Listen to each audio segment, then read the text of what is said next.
can see my that reflection of light off in the distance, but that's my my tractor, my big red tractor. And the thing is just about blown up.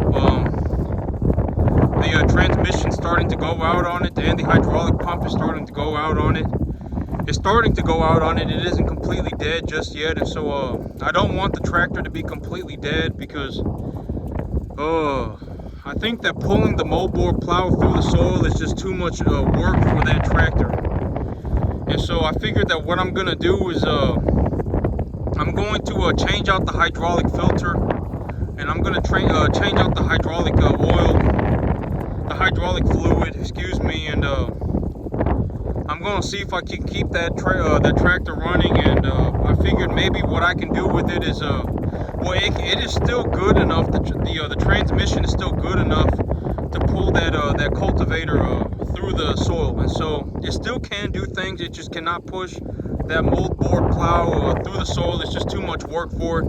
The moldboard, the soil is pretty wet right now, and so here I got in contact with but this is something that I just came about. I did not know this when I first started, and I figured I'm gonna share it with y'all in case it's useful for somebody else, because if it's useful for me, it's probably useful for other people, right?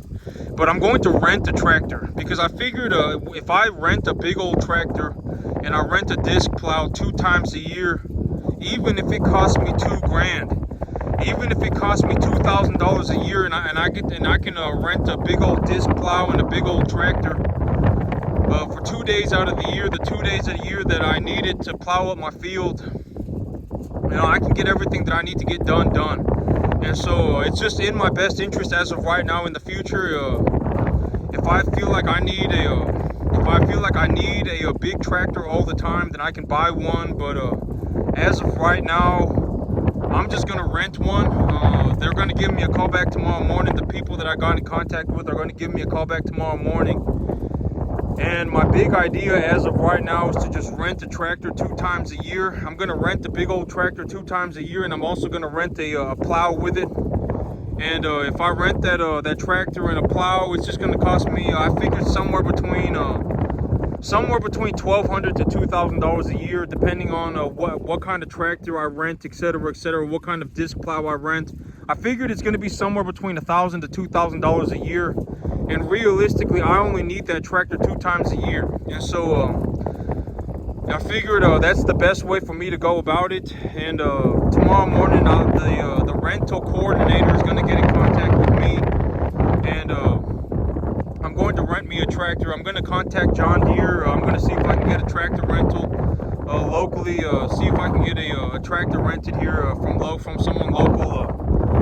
And if I can, I'm just going to rent that tractor. But on this piece of paper, I don't if y'all actually, there we go. I wrote it down on this piece of paper right here. If so how my the taxes work. I wrote it down on this piece of paper right here. If y'all want to pause the video at any point and take a look at that. But I said yesterday that I got three main scenarios for my taxes, right? I got tax situation A, tax situation B, and tax situation C, right? And tax situation A is if okay, so I estimate that if I just continue to do what I do, I will bring in about $130,000 this year, and about $90,000 of that will be from the cattle business. I would anticipate that I bring in something about $130,000, and I would think, but I would logically anticipate that I'm gonna make about $90,000 in the cattle business. And so if I invest that 90 grand in its entirety, I will get a tax write-off of 45 grand for this year, and I will also get a $45,000 tax write-off for next year. And as of this year so far, I am bringing into this year about a $20,000 to $25,000 tax write-off. And so if I make 130 grand and 90 grand comes from the cattle business, If I invest all 90 grand, I will have a total tax write-off of 65 grand, because I'm also 65 to 70 grand, because I'm also bringing in a $20,000 to $25,000 tax deduction from last year, or from this year, or whatever you want to, however, from essentially from 2023. I'm bringing that tax deduction into the 2024 year. And so in situation A, okay, so that leaves me with $75,000 worth of income. In situation A, if I go and buy myself a new truck that costs $75,000, and I take a 5-year loan on it, and I get a 20% depreciation on that truck a year, that reduces my income tax, my taxable income, from $75,000 to $60,000. And at $60,000, I would have to. But how do I go from why did I go from 60,000 to 165,000? So on this piece of paper, I wrote 60,000 is my taxable income. Oh, because how did I go from 60,000 to 165? That 60,000, from my understanding, should be 120, or excuse me, oh yeah, it should be 120. Yeah, so I did the math wrong right there. That is why it's messing me up, because I did the math wrong. But I'm glad I wrote that down, because if I write it down and I do it incorrectly, it's very obvious when I take a look at it, right? And I don't look at things repeatedly throughout the day. I take a look at it, and then maybe 2 days later I'll look at it again, and 2 days later I'll look at it again. But I did that incorrectly. 60,000. So if I want to write off $60,000 worth of taxes, I need to invest 120 grand. And if I invest 120 grand, I will have to purchase about 150 cattle. So I'll purchase 150 cattle, about 150 to 200 cattle, and I'll also purchase myself a $75,000 truck. In situation B, oh, but that's why. It's because, okay, so what I would have to invest, oh, that's why. I did not do it incorrectly. I did do it correctly. I'm not very good at math, and so I always write down the stuff that I do when it comes to math. And even this morning, I messed up while I was at the seed co-op, and I purchased the wrong amount of seed. I needed to purchase double, but I mean, that's a story for another day. I messed that up too this morning. And so I was like, I always tell myself, if I'm going to multiply or if I'm going to add something, I need to write it down on a piece of paper, and I need to pull out a calculator. I'm going to mess it up. And this morning I was at the seed co-op, and I was like, if I need 20 pounds, or excuse me, if I need 40 pounds of seed per acre, then if I'm going to plant 8 acres, I only need 200 pounds of seed, and I completely messed that up. If I'm going to plant 40 pounds of seed per acre, and I'm going to plant 8 acres, I need to purchase 320 pounds of seed. But in my head, while I was at the co-op and I was purchasing seed, I was telling myself, 8 times 20 is 200. I don't know how I did that, but that's what happened. And I purchased the wrong amount of seed, and the seed co-op is an hour away. And so, I always tell myself, if I'm going to multiply anything, or I'm going to add anything, or I'm going to subtract anything, I need to write it down on a piece of paper, and I need to pull out a calculator, or I'm going to mess it up. And but the reason that I got 165 is because if I double 120, so if I'm going to write off 60, I need to invest 120, but also I have a $40,000 living expense. I have a $40,000 living expense, and so I need to add that onto the 120. And so if I'm going to write off the entirety of my income tax, I need to invest $160,000 to $165,000, which would mean that I would end up with 200 to 225 cattle and a brand new truck. So in situation B, so that was situation A, and in scenario B, I do not buy a new truck, and the only thing that I invest in is new cattle. And if I do that, I will have to invest about $195,000 into cattle, which would mean that I end up with about 225 to 250 cattle. If I want to write off the entirety of my income tax, I need to purchase about 225 to 250 cattle. If I'm going to do just cattle, and I'm not going to buy a new truck. And in scenario C, I do not do anything, and I just pay income tax. And if I pay just income tax, I would owe about $25,000 in taxes. And at the end of the year, I would have to, or when it comes time to pay taxes, I would have to liquidate about 15 to 20 feeder type animals, 700 to 800 pounds, depending on whether they're a heifer or they're a steer. I would have to liquidate 15 to 20 cattle, which would leave me with about 100 cattle and about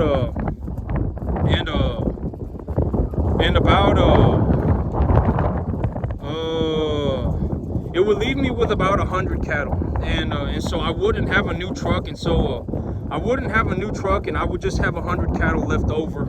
And so that's scenario C, is that if I just go about my business, do not worry anything about income taxes, and just go ahead and pay the entirety of my income tax, then I will not have a new truck, and I will also be left with 100 cattle. And so but if you take a look at this plan, if you want to go back and stop the video and take a look at what I've gotten written down on this piece of paper. I've also got a star written down next to the 40 grand, and the 40 grand, I got the 40 grand circled, and the 40 grand, the reason that I've got it circled is because that is my living expense. And here pretty soon, within about the next week or so, I'm gonna go and talk to my CPA, and I'm gonna ask, is there any way for me to deduct a portion of my living expenses? Like maybe if I set up a secondary LLC and I create a rental property LLC and I rent my farm from myself, if I pay my LLC, my other LLC, my rental LLC, can I write that off as anything that I could possibly do to write off a portion of my my living expenses as if I can write off any portion of my living expenses as a tax write-off, I would like to know about it, and that's one of the things that I'm going to ask my CPA is there anything that I can do to write off a portion of my living expenses on my income taxes? And because if I don't, the thing is if I don't do that, I messed up the numbers again, because if I don't do that, so if I have a $40,000 income, and I want to write it down to zero, I'm going to need to double that number to purchase cattle, because if I purchase cattle in 2024 and I do not intend to sell the animals until 2025, I can only write off half the cost of the animals in 2024, and then I can write off the other half in 2025. And so if I have a $40,000 income, and I don't need to take my income down to zero, I just need to get it to as close to zero as I can. And so if I even if I can reduce my income tax burdens, if I can reduce my income taxes, like if I go from having to pay income taxes on 75 grand to paying income taxes on 20 grand, I'll be just fine as well, as long as I'm objectively headed in a direction that I want to be headed. I don't just want to sit around and wait for the world to happen to me, right? And so these are the three major scenarios that I came up with. And these scenarios, they do not have to be correct. I've always said that it does not really matter. If you the plans are not made for perfection, right? They're made for direction. And so if I put myself as long as I put myself in the right direction, it doesn't really matter if I get it wrong. Even if I get it wrong by 30%, it does not matter. Even if granted that I don't want to be in a situation where I'm off by 30%, right? Because if I'm off by 30%, that probably means that my plan was not very good, or there was something that I need to further my knowledge on, or something, right? But this is, from my understanding, this is more of what I got going on right now on this piece of paper is more objectively correct than what I had even last week. I was doing my taxes incorrectly up until about last week. I did not know that I was doing my taxes incorrectly. And now that I have been informed that I'm doing my taxes incorrectly, and that I have been informed this is the right way to do it, I am going to do it the right way, right? I'm not going to sit around and go, oh, well, I'm just going to continue to do it the wrong way, right? And so I'm going to do it the right way. And, this, if you go back and you look at the piece of paper, objectively, this is more correct than what I had in the past. And so I'm going to stick to what I got. If I know that it's objectively better, why would I not do it the correct way, right? I've always said that, you want to learn how to do things objectively correct. don't just sit around in la la land, right? That's something that I say all the time. You know, if you can learn how, you know, it's very important to do things objectively correct. And so, you know, what I will likely end up doing is scenario A. Scenario A is what I will likely end up doing, because you know, like what I was saying yesterday, is do not even consider the money, think about the work. Because the big thing about these major scenarios is not that okay, so in scenario A, you know, I end up with about 200 to 225 cattle. I end up with 0 income taxes, and I also have a new truck. And in scenario A, the big benefit of scenario A is not that I get to keep $60,000 in my bank account. That's not the big benefit. The big benefit of scenario A is that it sets me up for success next year. If I have 200 cattle by the end of this year, and I go into next year with 200 cattle and 60 grand in my bank account and a new truck, that puts me in a spot where I can make close to $1 million in 1 year. Granted that I can handle the work. I've already said yesterday that, you know, the money's not relevant, right? Objectively, the better way to think about things is to think about the work.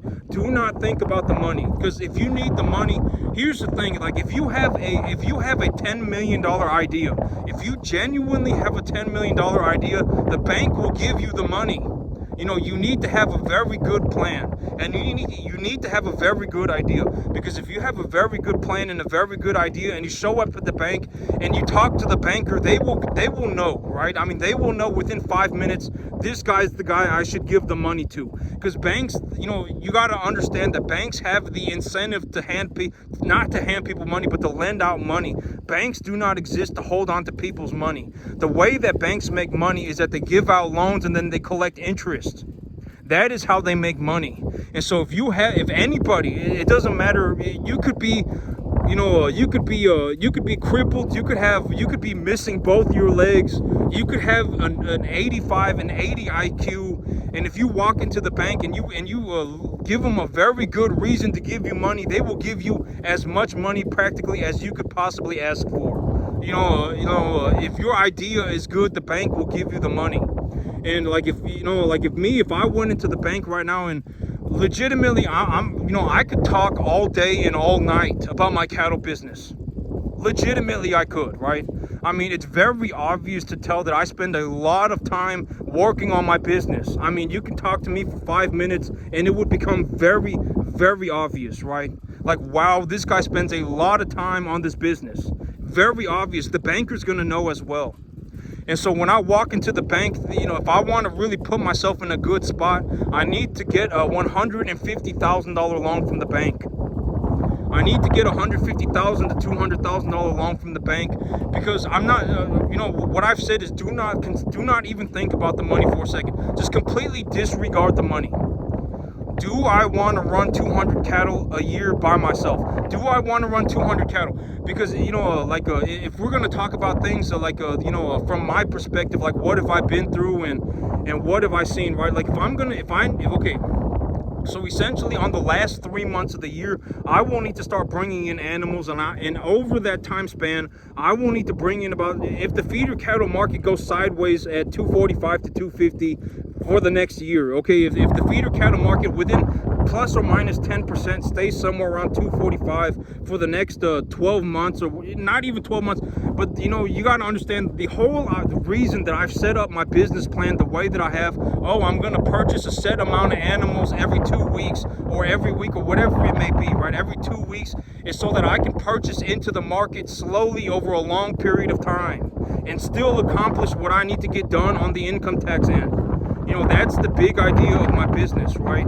Is that I am going to look to buy into the market slowly over a very long period of time at a rate that is still, going to get me across the finish line when preparing my taxes, and also going to put a lot of money in my pocket, right? That's the long story short of a portion of my business plan. If the feeder cattle market goes down, I don't care, because I will sell my animals for less, but I will also purchase them for less.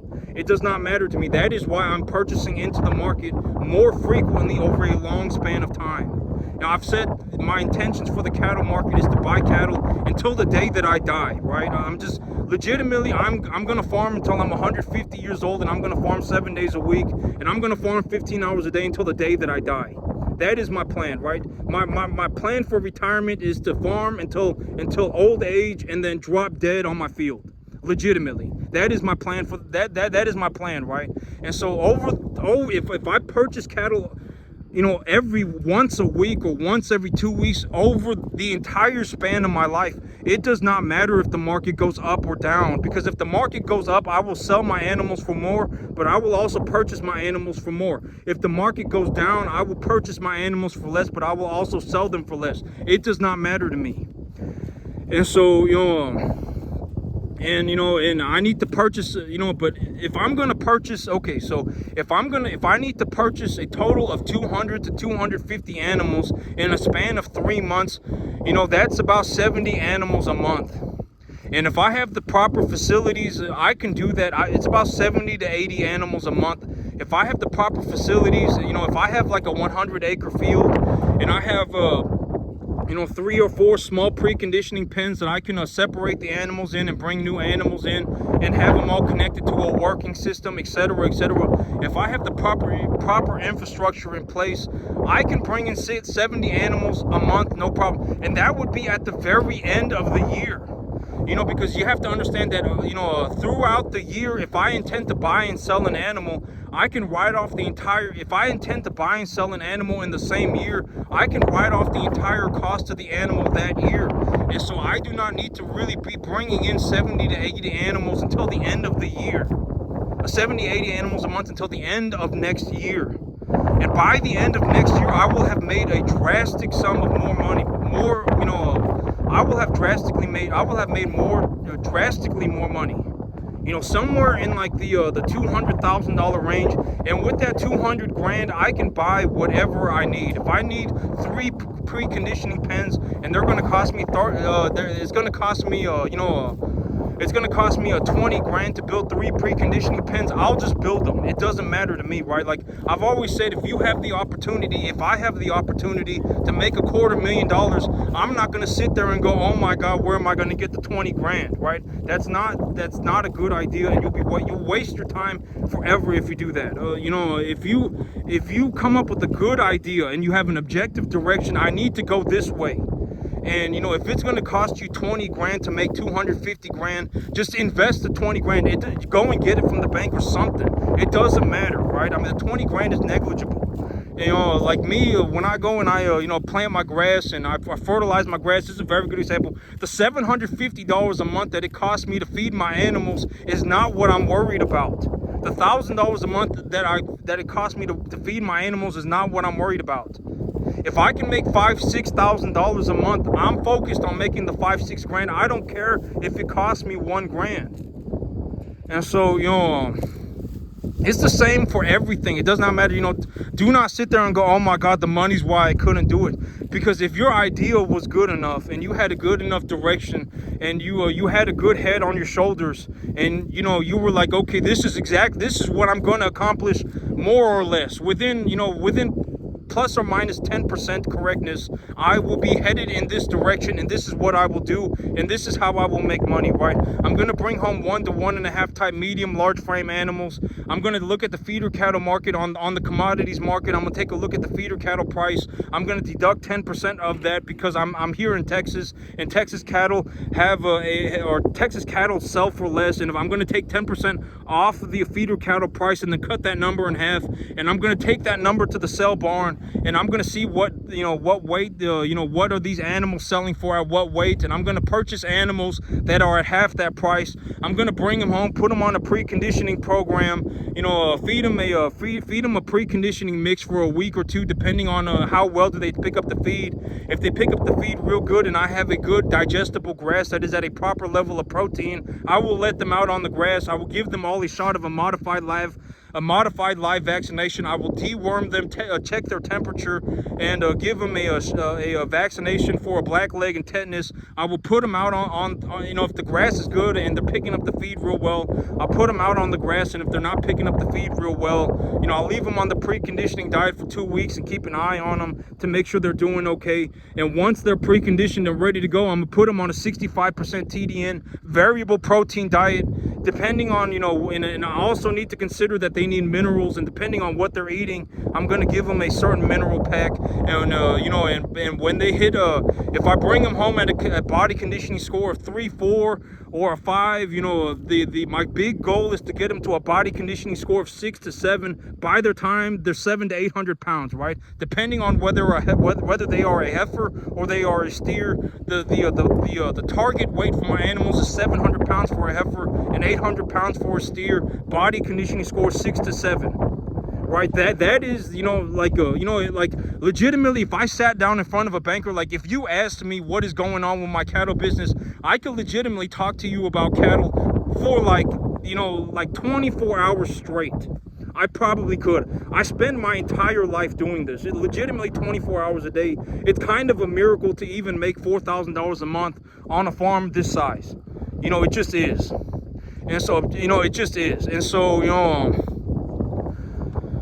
it doesn't matter who I talk to. I could be talking to a banker. I could be talking to, someone who's just interested in cattle. I can be legitimately, if you ask me about my cattle business, you would find out very quickly that I spend a lot of time, an immeasurable amount of time running cattle, right? This is legitimately my entire life. And so, if you have a plan like that, and, people are going to know, especially the people, this is what I've been saying, right? The people who do know are going to be the ones who know, and they are the ones who are important. Do not go and ask for advice from people who do not know what they're doing. And do not ask for the opinions of people who do not know what they're doing. Because they will lead you astray. And, the people who do know will know. If you talk to them, the people who know, they will know. They will know, and they will go, yeah, this guy is he is on the tracks and he is rolling. And so, and if you go into a bank, if you go into a bank and you say, hey, I made a $90,000, and, I got a 780 credit score, I need a loan for 150 grand. The banker will work with you. Oh, we can give you this loan and that loan. And if you put them together, one of your loans is going to have a 5% interest and the rest of them will be 0 or whatever, right? I mean, we can put this loan and this loan together and that would be your 150 grand.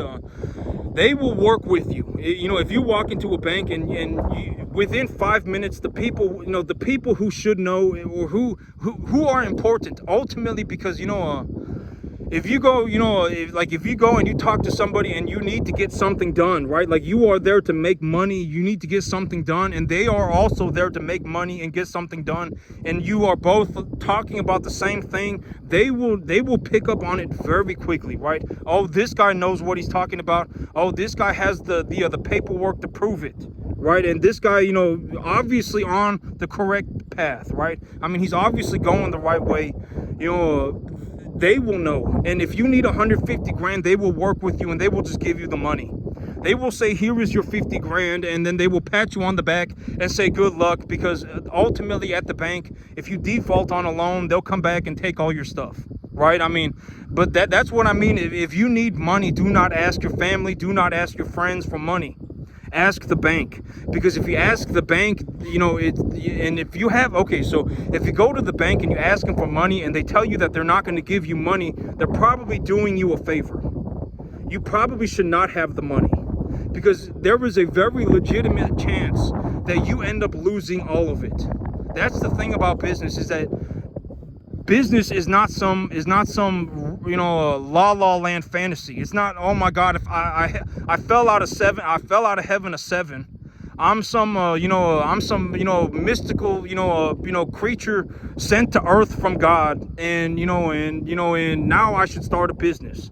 If you start a business like that, what's going to happen is you're going to go bankrupt, and then you're going to lose everything. And not only will you lose everything, you will also be in debt forever. forever. Legitimately, I mean, you may not be able to pay off the debt and even past your lifetime. And if that happens, it will just go on to the next person in your family. Your whole family may be in debt forever. And so that's the reality of business. But but me, from my perspective, do I think that I can run 200 cattle a year by myself? And when I think about it, how am I doing things right now, right? How, in terms of what am I doing right now, I will need to bring in about 80 cattle a month for the last 3 months of the year.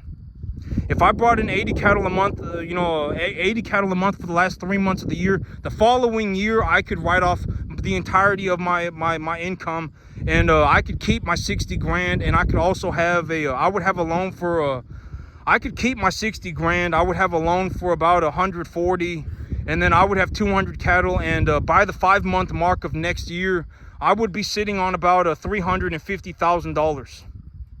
And then, but out of that 350,000, but this is what I'm saying, that this is where the big advantage comes in. I would be sitting on $350,000, and then I would pay the bank back their 150 grand, and I would keep the 200 grand tax-free. This is what I mean by growing wealth tax-free, income tax-free. That's the big benefit of going the long term with a plan, with a plan like the ones that I got written down, right? If I purchase 200 cattle and I purchase a new truck and I take it, and I have an income tax obligation of 160 grand. I would take a loan for about 100, and the other 60 I would have as cash. I would have that 60 grand as cash. If the bank gave me a loan for 160, I would just take the 160, use the 160, and hold on to my 60 in case I needed cash for something. But by the 5-month mark of next year, if I went with plan A and I had 200 cattle and I had 60 grand in the bank, and I owed the bank, let's say 150 grand, by the time I sold the 250 cattle, I would have about about $325,000. I would pay the bank back 160 grand, and I would still have about and the 60 grand that I still have, and then plus I would have about $220,000 by the 5-month mark of next year. And that is the big benefit to taking the risk. If I take the risk, but if I don't take the risk, if I don't take the risk, I could still make about 100. I could still probably, I don't know. I didn't. I should probably. Okay, when I go inside, I will run the numbers for not taking the risk as well. But but this is the big benefit of risking it for the biscuit. Is that if I take the risk and I believe that I can do the work, I can come out the other end very, very wealthy. Not only very wealthy, but having grown my wealth income tax free. Legitimately talking about making like $1 million a year. By the 5-month mark of next year, I could end up with over $250,000 if I decide to go with it. But but running 250 cattle by myself is going to be very, very difficult. It's not going to be impossible, but I will need more land, and it's actually but if I make $250,000 a year, I may honestly not even, if I make $250,000 in the first 5 months of next year, I would just give up my day job. I would say it's time for me to just go and run cattle full time, and I would just go and run cattle full time. I honestly would. If I legitimately made $50,000 a month, I would be like, this is it's time for me to just get going. It's time for me to just run cattle. But this is also what I mean by next year. Like, if I need 5 preconditioning pens, if I'm going to make $1 million for the year, I don't really care about the $20,000 expense. I don't really care about the $30,000 expense. I just don't. If I have $1 million, I'm not going to care that it costs me 30 grand, or even if it costs me 150 grand, I'm not going to care.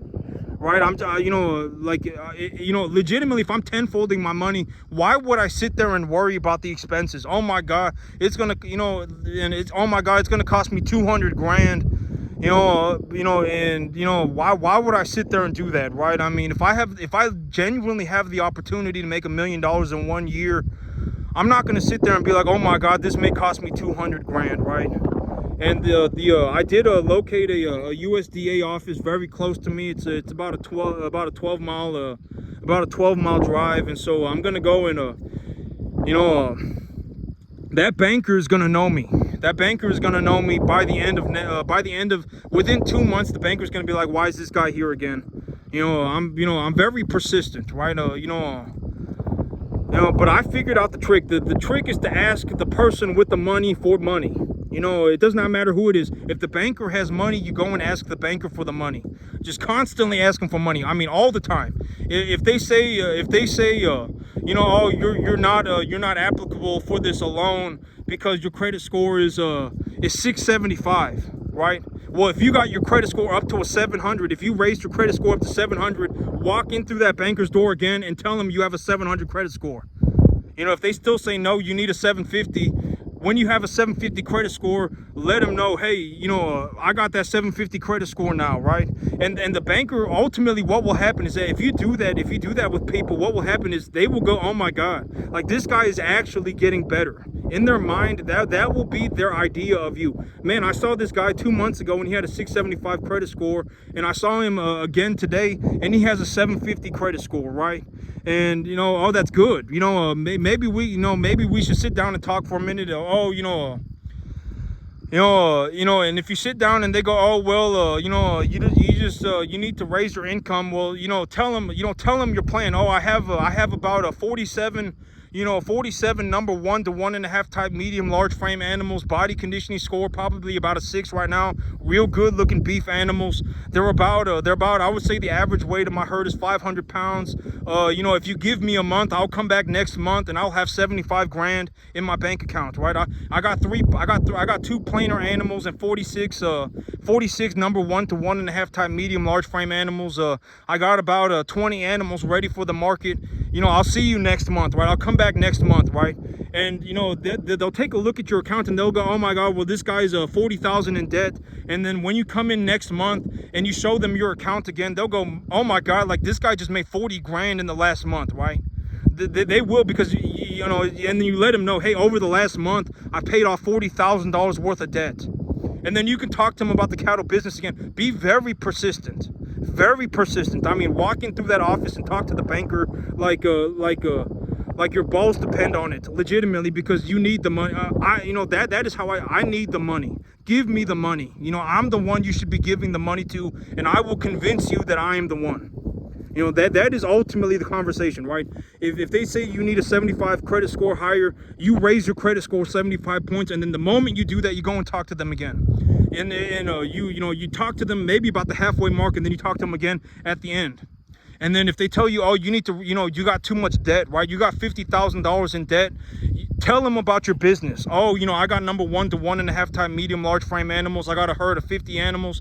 I got a herd of 49 animals, and 3 of them are plainer, and 46 are number 1 to 1.5 type medium large frame beef animals. They're at a body conditioning score of about 6 right now, and I got an average weight of about 600. If you next month I am planning on selling 20 of them, and if I sell 20 of them, I would anticipate that the feeder cattle market is at about 245, and if the feeder cattle market goes sideways, I've already purchased my corn. I planted a grass 3 weeks ago, and the grass, I believe, is at this level of digestibility and this level of protein and the biomass. I have about a 2 foot tall grass that it's at its late vegetative stage. I mean, legitimately, just talk to the banker just give them, without any reason of a doubt. They should think, oh my God, this is the one that I need to give my money to. I should be giving this man money. Legitimately, I should be handing him money hand over fist. If he wants 150 grand, just go ahead and take it. Ultimately that is what needs to happen, right? You need to be able to go in there and talk to the banker in a way that makes sense financially and everything else, right? And if you really want, if they ask you, oh, why are you looking to do this? Oh, let them know, by the time I've sold off my herd, the tax season is over on April 15th, and by September of this year, I'll have already made, about $70,000, $75,000 on my animals. And by the end of the year, I anticipate that my income is going to be about 150, and I've been looking to purchase more land. And if I have $150,000 income, I believe that I will have a cash reserve of about 60,000 of that by the end of the year. And if I take a loan for 150, or if I take a loan for $200,000, and I purchased a truck about a week ago, and my CPA has told me that my truck is a 20% deduction over 5 years. And so if I put this all together, I need a loan for about the amount that I'm asking you. I need this loan because if I invest the loan, I can put cattle on my new field. And I have a new truck that I can drive these animals around in, and I can keep the 60 grand that I earned this year. Legitimately give them all the information and then some. Be able to talk about your business like it means something to you, right? Like, you should be able to, if you want to talk about cattle, you should be able to talk about cattle like it is the most important thing in your life. If you want to talk about real estate, you should be able to talk about real estate like it is the most important thing in your life.